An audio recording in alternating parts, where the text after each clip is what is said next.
40 million card numbers. That is what Target lost in 2013 at a company whose detection tools worked perfectly the entire time. Their security control worked. It fired on November 30th and then again on December 2nd. And then, for 19 days, nothing happened. So here is the loop this whole episode closes. There is one word that explains how a control that succeeded still let the breach win, and it is the single most testable idea in all of Domain 1. This is Professor Erica, and that word is type. Every security control gets sorted two different ways at once, by category and by type, and most people only ever learn the first one. Target had a working detective control in the right category, but the type that was supposed to act next never did. That gap is the whole tragedy, and it is the whole objective. Today we go deep on Objective 1.1, comparing and contrasting security controls. Nail this one matrix and you pick up easy points across the entire exam, because controls are not a niche topic. They resurface in every domain on the test. Hi everyone, Bella here. And if the word matrix just made your shoulders climb toward your ears, breathe. This is honestly the friendliest topic on the test. The category answers one plain question: who or what actually enforces this control? I want to push on that before anyone relaxes. Fenrir here. The category is the easy axis. The one that quietly fails people is the second question: when does this control act? Before the attack, during it, or after? 4 categories, 6 types. Lay them on a grid and you get a 4x6 matrix, 24 cells. CompTIA's favorite move is to hand you one real control and ask you to drop it into exactly one of them. And I would rather build that than describe it, because seeing it once beats 10 flashcards. The whole objective fits on one board. Let me put it up while Erica walks the top row. Across the top, the 6 types in attack timeline order. Preventive stops it, deterrent discourages it, detective spots it, corrective fixes it, compensating substitutes for it, and directive instructs people. Down the side, the 4 categories: technical, managerial, operational, and physical.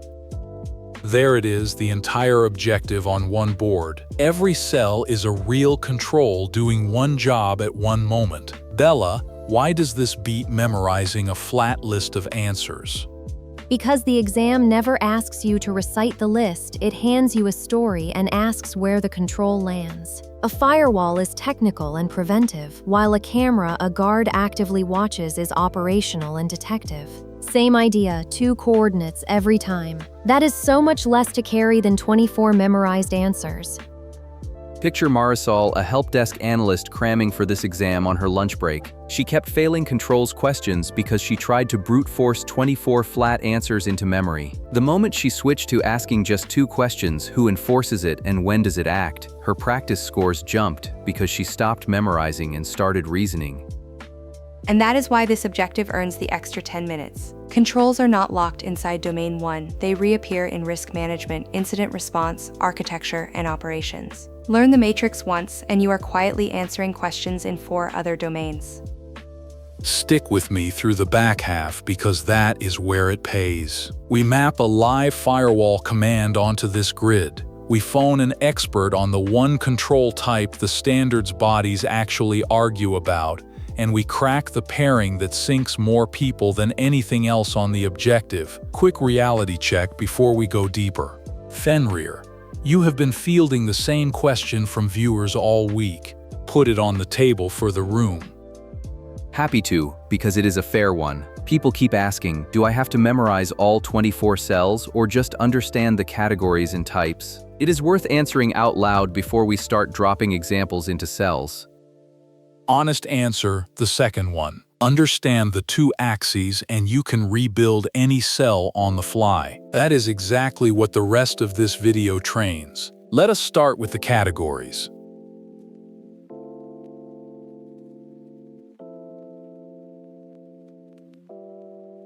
The category is the stable coordinate, so we nail it first. The whole question it answers is this: who or what is doing the enforcing? And there are exactly 4 answers to that question, no more. A machine enforces it. A manager's decision enforces it. A person's daily task enforces it, or a physical barrier enforces it. That is the entire first axis, and it maps neatly onto how a real workplace already runs. You already live inside these four, you just have not named them. Technical controls are enforced by technology. CompTIA used to call these logical controls, so know both names because an older question may use either word. A firewall rule, antivirus, encryption, an access control list, a permission setting on a file. The system itself does the work, with no human in the loop deciding moment to moment. And I want the technical one concrete, not a word on a slide. Here is the real thing. A hardware firewall sitting in a rack, cables plugged in. This exact box is a technical control because the technology enforces the rule, not a person. And that no human part is the tell. If the control runs whether or not anyone is paying attention, you are almost certainly looking at a technical control. Encryption never takes a coffee break, and a permission setting never forgets to check the badge.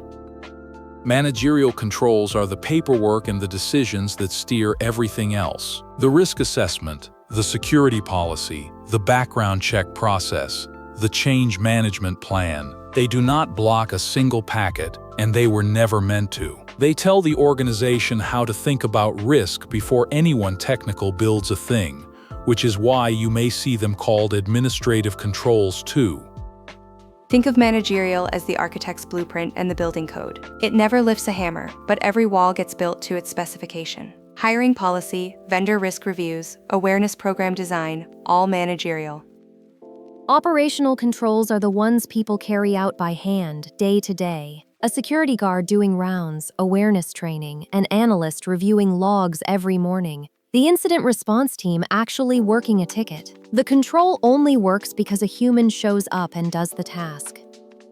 And here is the classic miss, so do not blur these two. Managerial is the plan written by leadership. Operational is the work people actually perform on the ground. Hear it as one clean sentence and the two never blur again. The policy that says review the logs every morning is managerial. The analyst who actually sits down and reviews them is operational. One is the instruction written by leadership. The other is the human on the floor carrying it out, and the exam wants you to tell them apart instantly. Physical controls are the fourth and the most concrete. Anything you could trip over. Fences, locks, badge readers, lighting, fire suppression, and the example almost every exam reaches for. Bollards, those short, sturdy posts in front of building entrances. Let me actually show you a real set, because once you have seen them, you never miss the physical category again. Oh, I walk past those every day and never once thought of them as a security control. Go ahead and show it. There they are, concrete posts, planted in the ground, stopping a vehicle from ramming the entrance. No software, no policy document, no person on duty, just a physical barrier enforcing the control by itself around the clock. Notice it asks nothing of you. That is the real tell for physical. It is also why bollards show up in exam questions about vehicle ramming attacks and barriers, every cohort, without fail. Now here is the honest trap, and I want you to sit with it, because it is where good students lose points. The same device can land in different categories depending on what it is doing. A camera is the perfect example, and it shows up constantly. The hardware mounted on the wall is physical, plain, and simple. But a guard watching that feed and responding to what he sees, that act is operational, because a person is doing the enforcing. CompTIA leans on that ambiguity on purpose, so read for who is doing what, not just for what the device happens to be. Encryption hides the same trap, by the way, and it catches sharp students. The algorithm doing the actual math is technical, but the written policy that says all customer data must be encrypted at rest, that policy is managerial. Same word, two completely different controls depending on what the question is pointing at. So build one habit for the whole category axis and it never bites you. Do not ask what the thing is, ask what the sentence says the thing is doing right now. The camera hardware is physical, the person watching it is operational, the policy requiring the camera is managerial, and the software analyzing the feed is technical. One object, four possible categories, and only the verb in the scenario decides.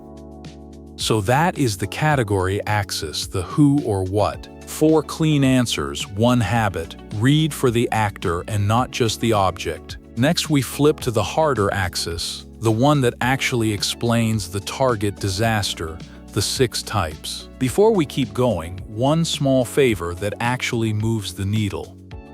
If this is landing for you, tap like, then subscribe and turn on the bell so you do not miss the rest. 2 taps, completely free, and it pushes this in front of more people who need it.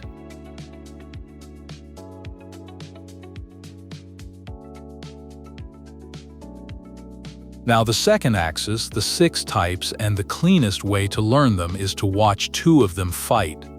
Every type acts at a different moment in the attack timeline.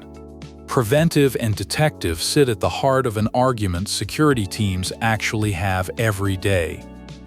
I am glad we are doing it this way because these two blur together for almost everyone until they see them pull in opposite directions. So here is the stake on the table. You have a limited security budget and you cannot fund everything. Erica would put the dollar into prevention, stopping the attack before it starts. Fenrir says that exact thinking is what loses. Erica, open it up and define your type as you make the case. Prevention earns the dollar. A preventive control stops the action before it happens. A firewall blocking a port. Encryption making stolen data useless. Multi-factor denying a stolen password. If the attacker never gets in, there is no incident left to detect. The cheapest breach, by a mile, is the one that simply never lands. And that is the exact thinking that built Target's network. Fair hit, but prevention was not what failed at Target. The gap was somewhere else. Strong prevention still removes the vast majority of attacks before they ever cost you a response. Hold that thought, because Fenrir, the Target example, is your whole case. Make it. What does detection buy that prevention cannot? Detection buys the one truth prevention denies, that prevention will eventually fail. A detective control identifies the attack while it is in progress, intrusion detection, log review, a camera being actively monitored. It does not stop the intruder, it makes the intruder visible. And you cannot respond to what you cannot see, so a wall with no eyes behind it is a wall you are trusting blindly. I will grant you no wall is perfect. But visibility you never act on is not security, it is paperwork.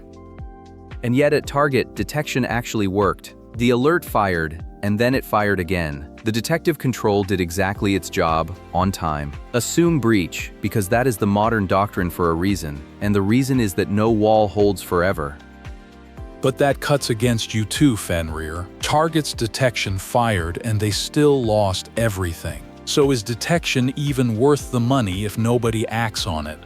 That is the sharpest question in the room, and it is the whole point. Detection without a response is just a louder way to fail. The alert is only half a control. The other half is the corrective action nobody took. And that proves my real point, which was never anti-detection. A control only counts if it acts at the right moment. A perfect detective control wired to a team that ignores it bought Target exactly nothing, and 40 million customers paid the bill. So you two are converging, which is exactly where the exam wants you. Erica, bring it home. Prevention and detection are not rivals on the exam, they are partners at different points on one timeline. Deterrent discourages before, preventive stops before, detective spots during, corrective fixes after. You need controls at every stage, not a single bet on one.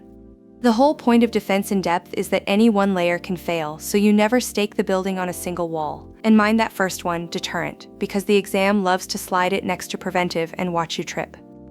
Preventive physically stops the action. Deterrent only discourages someone from trying. A locked door is preventive, while a sign that says guard dog on duty is deterrent, even though both sit before the attack on the timeline. Right, the deterrent never actually blocks anything. It works on the attacker's mind, not on the door. Miss that and you will pick preventive when the answer is deterrent every time. So here is the verdict, and it is the one CompTIA wants. Per the layered defense in-depth model that the federal standards body and the Senate's own Target report both endorse, prevention and detection are complementary, not competing. The exam answer is almost never one type by itself. It is the right type for the exact moment the scenario describes. And that is the mental model that beats every trick question on this axis. When the scenario feels like it has two right answers, it usually does not. It just has two controls acting at two different moments, and the question is asking about one of them. So lock the timeline into your head because the moment tells you the type. Deterrent and preventive both act before. Detective acts during. Then corrective, compensating, and directive cluster around and after. Get the moment right and the type falls out. Next, we drop a single real control onto the grid, live in a terminal.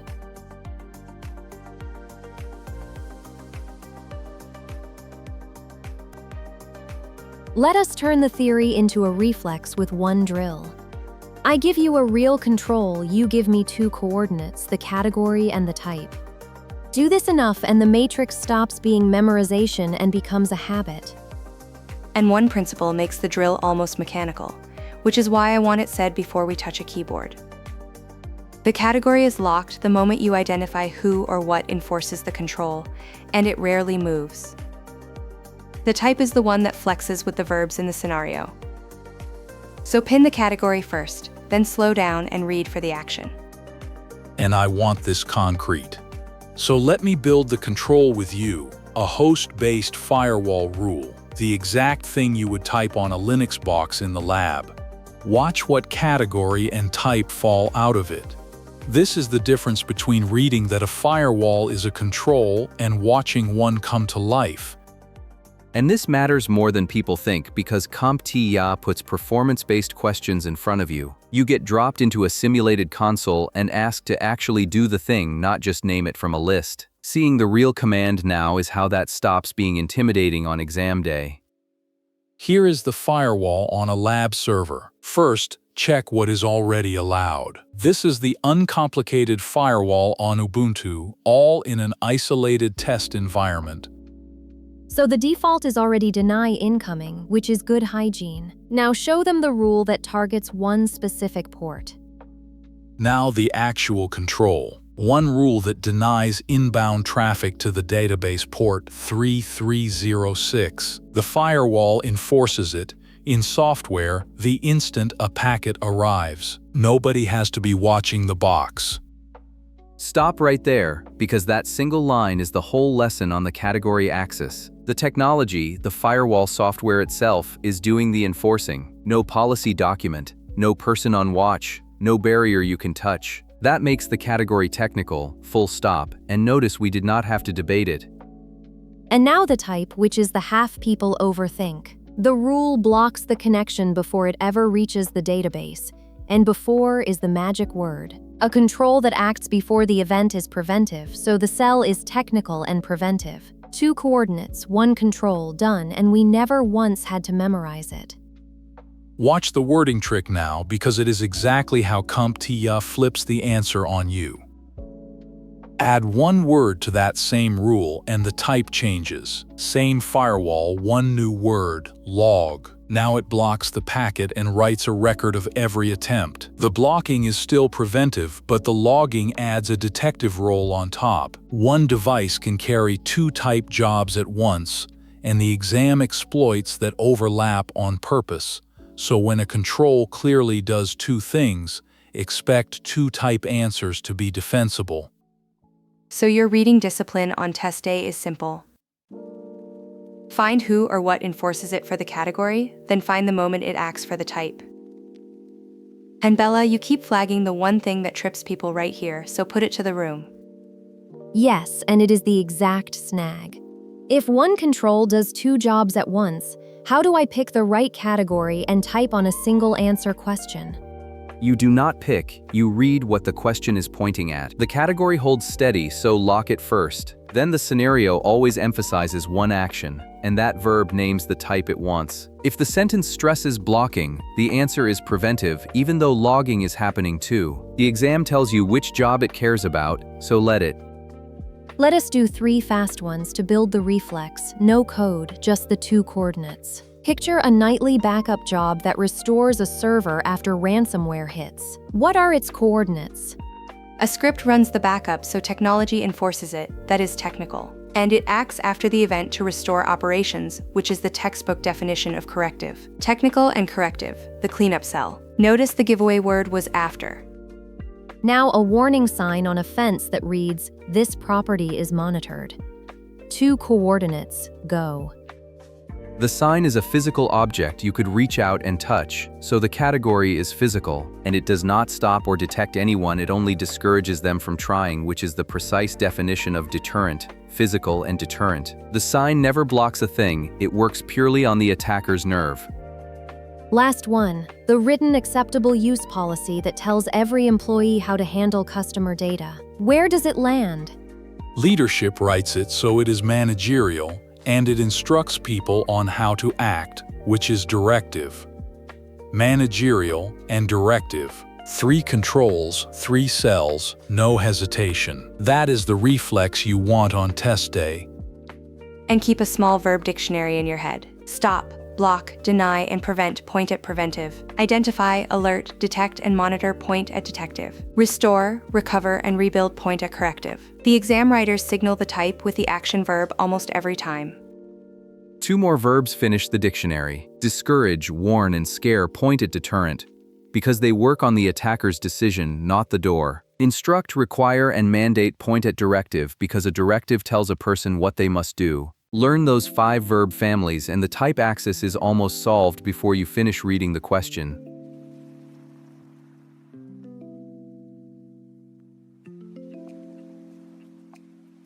One of the 6 types causes a real argument out in the field, not just on the exam. The compensating control. Of all 6, it is the one auditors and security teams genuinely fight about. Because to a newcomer, it sounds like official permission to skip the hard thing. A compensating control is what you stand up when the ideal control cannot be implemented right now, so you put an alternative in place that meets the same intent. Cannot patch the legacy server this week, so you isolate it on its own tightly filtered segment instead. The risk gets covered just by a different road. And that is exactly where I get suspicious, because a viewer put it bluntly under our last controls video. Is a compensating control smart risk management, or is it really a cop-out, a polite way to never fix the actual problem? That is a fair fight, and I do not think the 4 of us should settle it alone. We should hear from someone who audits these for a living. Agreed, so we called someone who lives in the control frameworks. Priya, can you hear us? Give it to us straight. When a team deploys a compensating control, is that responsible engineering or just an excuse? I can hear you, and the honest answer is that it is both, depending entirely on the discipline around it. It is completely legitimate when the primary control genuinely cannot be applied right now. The payment card standard has formally allowed it for years, with a whole worksheet to justify it. So the mechanism itself is not the problem, the abuse of it is. But that is the easy half. What stops it from becoming a permanent excuse, a gap that just lives there forever with a justification stapled to it? 3 things, and the exam tests all 3. It has to meet the original intent and rigor of the requirement, not just gesture at it. It has to be documented with a real risk analysis behind it. And it should be temporary, a bridge to the real fix, not the destination. Picture a team that cannot encrypt an old database column, so they tightly restrict access and log every query instead. That is a textbook compensating control. So where is the line between the responsible version and the cop-out version? Because that is the distinction a viewer actually has to make it work.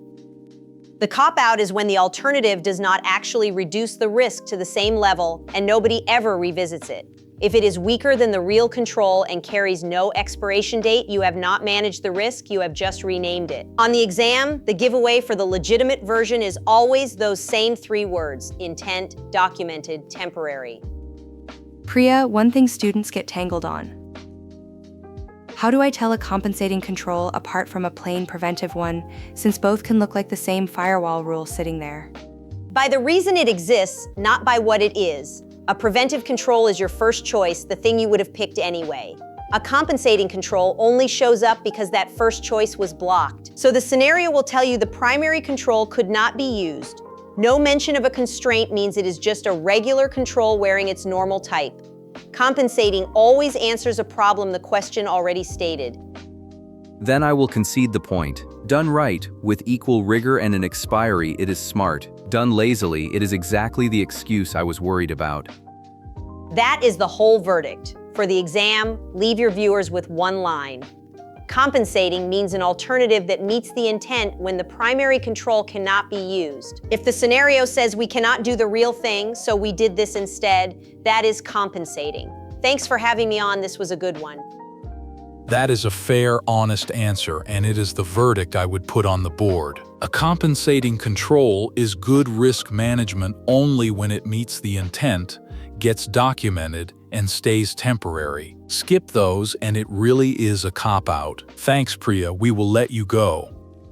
And take Devan, a sysadmin at a small clinic who could not afford a full intrusion prevention appliance this quarter. He stood up free open-source monitoring and tighter firewall rules to cover the same risk in the meantime, documented it, and set a date to revisit. That stand-in is a compensating control done the right way.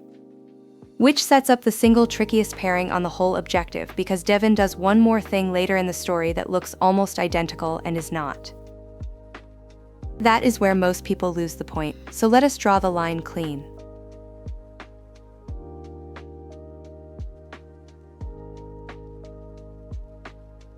Compensating versus corrective.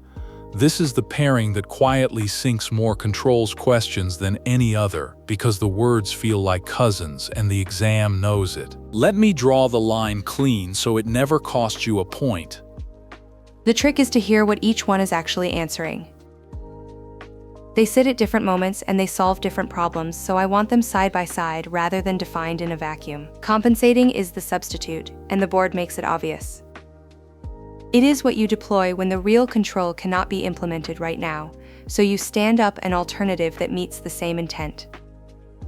Cannot patch the legacy server this week, so you isolate it on its own segment instead.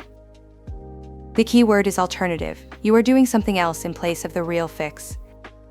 Corrective is a different animal entirely. It does not substitute for anything, it cleans up after an event has already fired. Restoring from backup after ransomware, re-imaging an infected laptop, rebuilding a compromised server. The event already happened, and the corrective control brings you back from it. And a fire sprinkler is the physical version of that same idea, so hold this picture. It sits there doing nothing until a fire actually starts, and only then does it act, discharging water to limit the damage. That is corrective in a category you can touch. It does not prevent the fire, it responds to it after it has begun. And the timing on the board is the whole giveaway. Compensating lives before, as a stand-in for a control you cannot deploy yet. Corrective lives after, once the damage is done. Different moment, different problem, different cell. Come back to Devan to really feel it. The free monitoring he stood up because he could not yet afford the real appliance. That stand-in is compensating. When a laptop later got infected and he restored it from a clean image, that recovery was corrective. Same admin, two different cells, two different moments in the story. So say the two questions out loud and they separate instantly. Compensating asks, I cannot do the ideal thing, so what do I do instead? Corrective asks, the bad thing already happened, so how do I recover? Substitute versus recover, before versus after. That is the whole distinction in 2 words. And do not let directive slip out of the picture because it rounds out the 6. A directive control simply instructs, it points people toward the secure behavior. The policy that says you must use the corporate virtual private network is directive. Which gives you the full timeline in one breath, and I want you to say it cold. Directive points the way, deterrent discourages, preventive blocks, detective spots, corrective recovers, and compensating substitutes when one of the others cannot run. 6 types, 1 clean story, told in the order the attack itself unfolds. Now take that straight back to where we started because this is what makes the target story finally click. Erica, close the loop on the matrix. Target had a working detective control. The alert fired on November 30th and again on December 2nd, 2013, exactly as a detective control should. Detection was never the broken cell. The broken cell was corrective. The alert was seen and nobody pulled the response. For 19 days, the corrective control simply never ran, and 40 million cards walked out. The Senate's own kill chain report lays it out step by step. And that is why this objective is not just trivia, it is the difference between a real defense and a checkbox someone ticked. Detection that fires into an empty room is just a louder, more expensive way to fail. Real security needs the whole row working together: prevent, detect, and the corrective action someone actually takes. 40 million people learned that the hard way.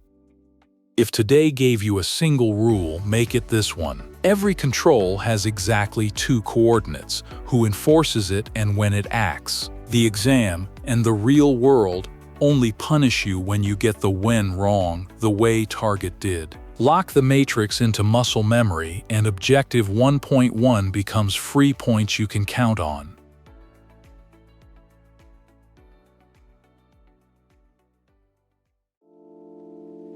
The whole episode in one breath. Every security control carries 2 coordinates: a category that answers who or what enforces it, and a type that answers when it acts in the attack timeline. 4 categories, 6 types, 1 matrix. And remember the 2 traps that cost the most points: compensating substitutes, corrective recovers. Deterrent discourages, preventive stops. Get those 2 pairs straight and the rest is easy.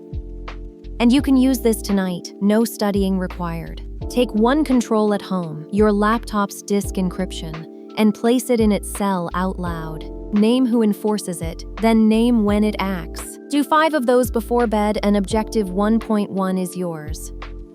Next time we take the 2 ideas students mix up most in this domain: the confidentiality, integrity, and availability triad and AAA. And you get to watch integrity break 1 byte at a time when we crack a hash live. If this made the matrix click, do me one favor, hit like and subscribe so this free Security Plus series keeps building toward all 5 domains. The free practice quizzes for this objective are waiting at certs.professorerica.com. And here is the one I want you to answer for us. Think of a security control you rely on every day. Which category and which type is it? Drop it in the comments and we will sort the tricky ones together. Every explanation you trust should have a working demo behind it.